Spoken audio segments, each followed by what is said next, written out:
So we just wrapped up the version 2.4 livestream, and yeah, let's be real, it was hype, like insanely hype. But I'm not here to rehash on the livestream itself. Instead, I want to zero in on a particular character who showed up for just a bit, but made a huge impact: Augusta. Now, Augusta is still kind of a mystery. We don't know a ton about her yet. I mean, we'll definitely learn more when the story drops on June 12th. But from what we've seen so far, a few things are already clear, like how she's linked to the sun or how she holds some kind of ruling power in Septimont. And yeah, she has that aura of importance. But here's the thing, I want to talk about why Augusta works, and more importantly, why Mawika from Genshin Impact doesn't. And just to be super clear before we dive in, this isn't me trying to bash Genshin. That's not the point. This is more of a comparison to show how Augusta, even with barely any screen time, already feels like a better version of Mawika. And the internet seems to agree. So if you enjoy this kind of content, hit the like button, subscribe, and don't forget to turn the notification bell so you don't miss out on any of my future videos. Alright, let's dive in. So here's the thing, both Genshin Impact and Wuthering Waves do this one really cool thing. They build up their worlds around real life cultures. Like, we all know this, right? Mondstadt is based on Germany, Liyue is inspired by China, Inazuma pulls from Japan, and it just keeps on going. Each region is grounded in some real world counterparts. Same deal with Wuthering Waves. Hongjiang clearly has Chinese roots, and Renacita feels very European. And it's not just surface level stuff either. These cultural influences show up everywhere. In the way people dress, talk, think, and even how their societies function, it's deep. So when comparing Augusta and Mawika, we can't just look at their vibe, we have to consider three big things. First, location. Where are they from? What's their culture like? What are their habits, their customs, and the things that we've actually seen them do? Second, clothing. Because in games like these, immersion is everything, and what someone wears tells you a lot about where they come from and what their world feels like. And third, accents. A person's voice, how they talk, the rhythm, the pronunciation, it's loaded with history. Accents tell you where someone's from, what they've lived through, and how they think. It's a subtle but powerful way of building a character. So yeah, these are the three pillars we're going to use to break this down. So let's start with the first one, location. Now, with regards to Mawika, we have Natlan. And like I mentioned earlier, both Genshin and Wuthering Waves pull heavily from real-world cultures. So the first question we need to ask is, what real-world culture is Natlan based on? Just a quick search, and it's pretty clear that Natlan draws inspiration from indigenous cultures of pre-Columbian Latin America. So think of the Aztecs or the Mayans, and also from West African cultures, basically my culture. And honestly, you can feel that when you're in Natlan. I've said it before in another video, but when it comes to the feel, Genshin absolutely cooked with Natlan. I mean, they nailed it. Unlike other regions that feel like fortified cities or massive empires, Natlan feels intimate, like a nation of villages. You see tight-knit communities, people who all know each other, who protect their homes, their culture, their way of life. There is a warmth and depth there that really sets it apart.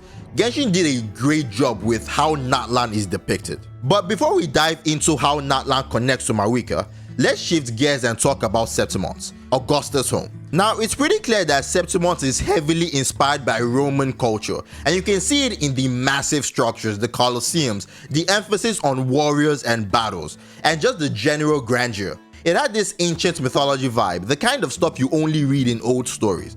And honestly, just like Genshin nailed Natlan, Wuthering Waves really seems to have nailed Septimont. From what we saw in the livestream, they managed to capture both the classical Roman essence and merge it with the darker, more mysterious tone that Wuthering Waves is known for. As we all know, the world of Wuthering Waves is gloomy and is corrupted and is filled with tension and decay, but somehow, Septimont still fits right in. It doesn't feel out of place, it feels like part of that Wuthering Waves world, but also something ancient and powerful at the same time.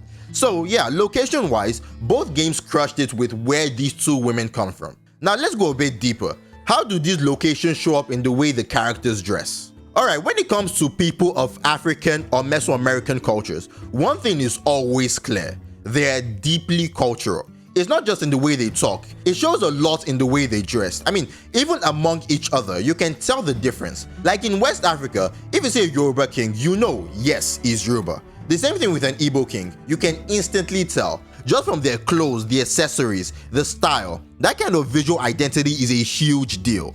So naturally, you'd expect Genshin to lean into that, right? You think that the ruler of a nation like Natlan, this tight-knit, community-based, deeply cultural region, would be someone whose outfits reflect all of that. Someone who looks like they carry the weight of tradition and history. But this is where Genshin really fumbles the ball with Mawika.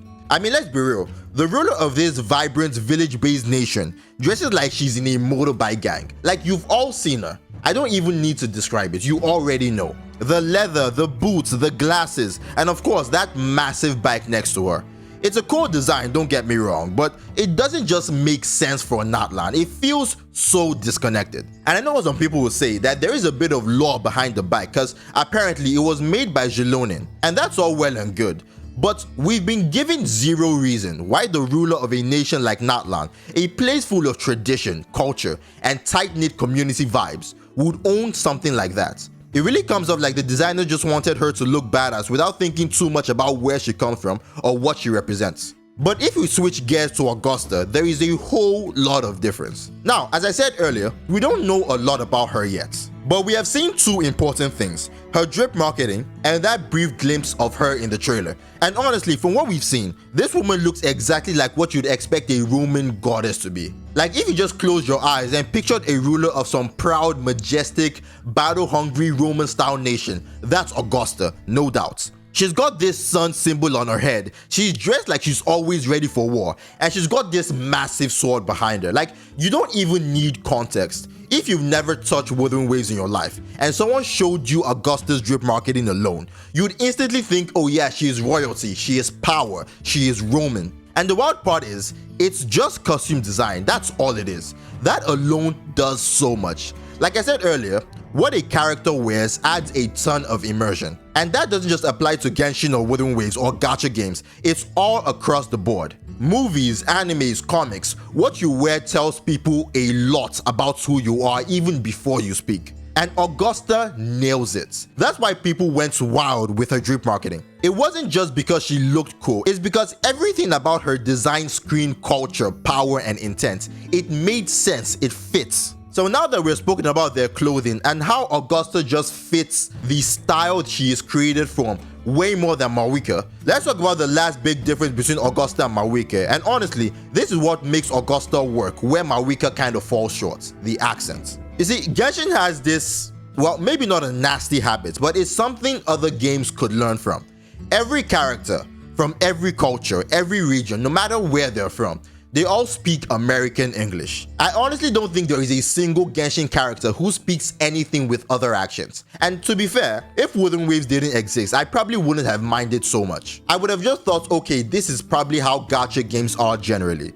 But now that I've seen a game that pays so much attention to detail with accents and culture, I truly believe accents matter, especially for Natlan. We've all played through Natlan, we've all played Genshin Impact, so we already know every character from every region, especially Natlan, don't have any hints in how they speak. They all just speak American English, and this also applies to Mawika. Now, like I said, this is a corner that Genshin kind of backed themselves into, but it's worth talking about because it's a real learning point for HoYoverse. If they care about their story, if they want us to actually feel immersed and invested, they can make these small changes that would go a long way. Because if we're switching gears to Augusta, I don't even need to say much here, just watch this video.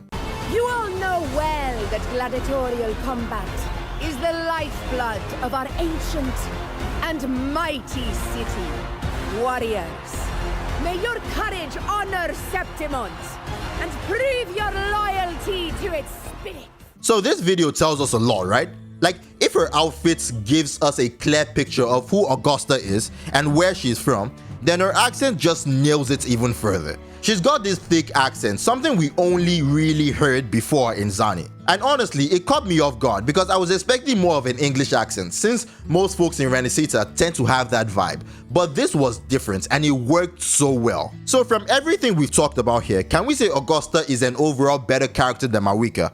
Honestly, I can't say that just yet. To really decide, we'd have to dive deep into Augusta's quest, her story, and how she fits into the bigger picture. Only then can we make a fair call. That means this is just part 1 of the video. Later on, I'll drop a part 2 once we've seen everything Augusta has to offer. We'll see then if she truly outshines Mawika. But for now, when it comes to presentation, Augusta definitely wins. She feels like a real sun goddess, way more than Mawika does. And as for who has the better story, we'll just have to wait and see. But what do y'all think? Am I on point or way off? Drop your thoughts in the comments, and as always, I'll catch you in the next one.